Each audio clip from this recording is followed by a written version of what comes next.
William Sidney Pittman, black architect, was born in Alabama on April 21, 1875. He attended Tuskegee Institute, where he completed programs in woodwork and architectural mechanical drawings in 1897. He then entered Drexel Institute in Philadelphia, where he completed the architecture and mechanical drawings program in 1900. From late 1900 to 1905, Pittman worked at Tuskegee Institute as head of the Department of Architectural Drawing. He was responsible for overseeing all campus construction. In late 1903, he left Tuskegee to establish a private practice in Washington, D.C. Between 1905 and 1909, he designed public schools, college facilities, and hotels, and gained recognition as one of the most accomplished black architects in America. During this period, he was commissioned to prepare, design, and construction documents for the Negro Building at the Jamestown Exhibition, the World's Fair held in Virginia in 1907. Pittman was also involved in community development in Fairmount Heights, Maryland, where he lived. He organized and was elected president of the Fairmount Heights Improvement Company, an investment organization geared towards fostering an alternative to the inner city ghetto. He was president of the Heights Citizens Committee and the Washington chapter of the Negro Business League, for which he edited the Negro Business League Herald. In 1907, Pittman married Portia Washington, daughter of Booker T. Washington, who was the founder and principal of Tuskegee Institute. In 1913, the Pittmans moved to Dallas, Texas, where they raised 2 sons and a daughter. Between 1911 and 1927, they resided at 3 different addresses. At each, Pittman operated his architectural practice from his home. He was the first practicing black architect in Texas. During his 16-year practice in Dallas, he designed at least 7 major projects in the city, as well as projects in Fort Worth, Houston, San Antonio, and Waxahachie. 5 of his known structures still stood in 1990.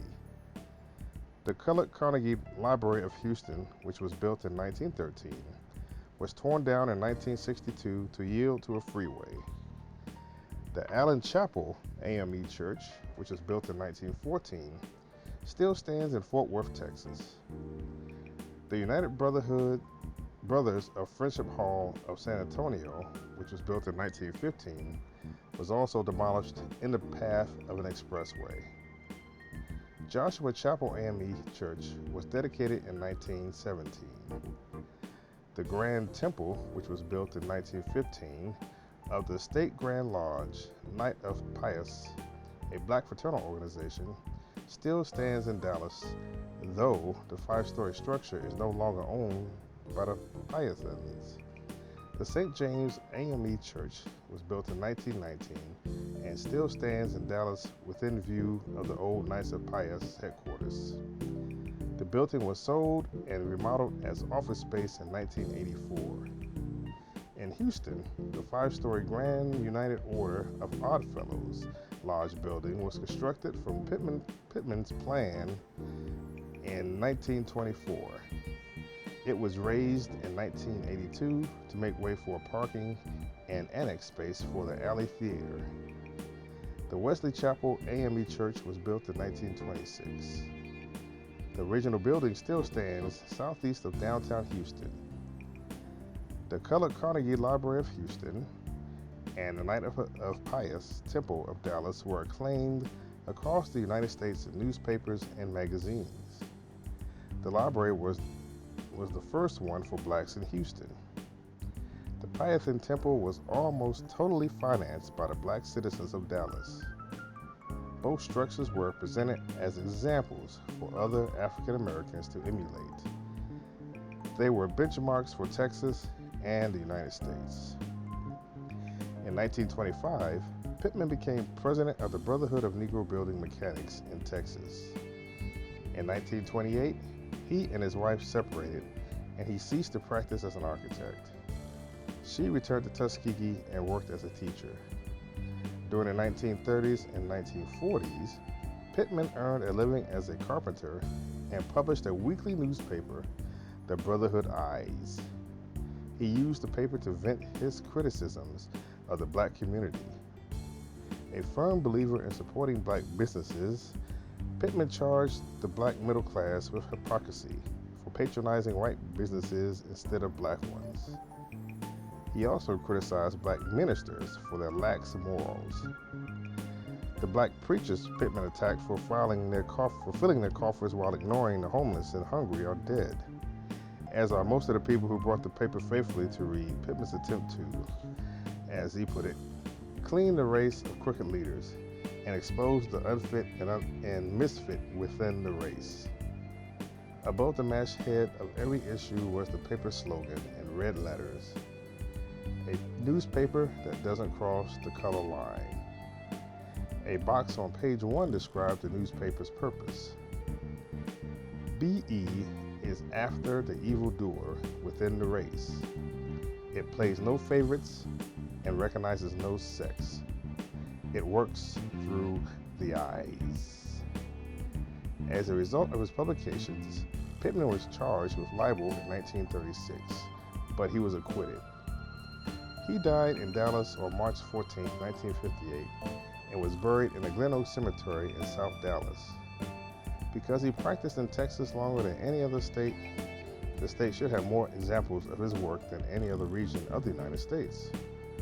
The majority of his structures have not been identified, however, and may never be identified because public records of them are lacking and Pittman's personal records have not been located. Did you know that he designed a landmark in the section of Washington, D.C. known as Deanwood? Many of our great black leaders once lived in this northeast neighborhood.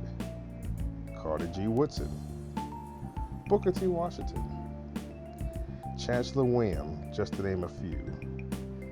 This was one of the only locations of the city that Negroes could build and own their own houses. Now here is a little history about this chess house. For a gentleman of Pittman's renowned reputation to be the designer of this building, it was special because most people in Deanwood at the time built their own homes. They could not afford to pay a designer, especially the likes of Pittman's caliber. At that time, it wasn't a chess house, but it was a zoned commercial building and residential because Sheriff Road was a very busy street at the time. He never did reside at this dwelling, according to the records. The fireplaces are the original, along with the hardwood floors. Some of Pittman's designs also include Garfield Elementary School, the 12th Street Colored Young Men's Christian Association, which is now the Thurgood Marshall Center for Service and Heritage, and the Zion Baptist Church.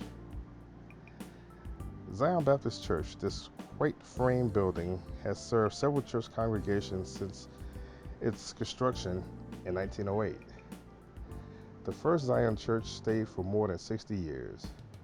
Since 1993, members of Joshua Temple Firstborn Church have worshiped within its walls. Pittman designed the building to the right of the church, which is the home of the Deanwood Chess House, which is a branch of the Big Chair Chess Club since 1991. The club uses chess to teach children and adults that their decisions in life, as on the game board, have consequences. This is why history points a finger to preserve this building and its history. This is a trip you can add to your Black History tour list and bring your children. Visiting hours at the Deanwood Chess House are Monday, Wednesday, Friday, 2 p.m. to 9 p.m., and on Saturdays from 12 noon to 8 p.m.